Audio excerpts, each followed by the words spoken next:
birthday na kalapatid. So, ayun na na.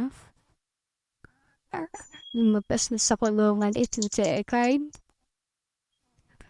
Gusto na mag-practice lumipad. Kalapatid. Ang katawan niya mga kalapatid siya. Ah, ah. Talaga namang buong buo yung katawan niya. Bilog na bilog. Ng kalapatid. Napakaganda niya mga kalapatid. Sanay na siya sa loft na.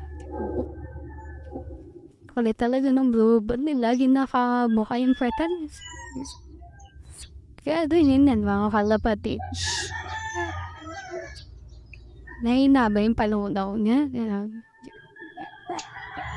Ano ang problema niya? Kung nangingitlog ba yan o ano?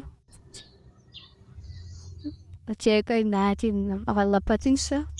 Baka ay, nag-global natin, lumabas na din. Kalapatid. Alam, may bitaw eh, no? Alam mo, may bitaw. Kalapatid. Lumayo yung checker. Ay, pupunta yan. Yun, nagpa-araw sila, mga kalapatid. Ito yung bago natin. 2 linggo pa lang yan, mga kalapatid. Yung ating viewer na yan. 2 linggo pa lang yan. At pag matake ng pusa dito.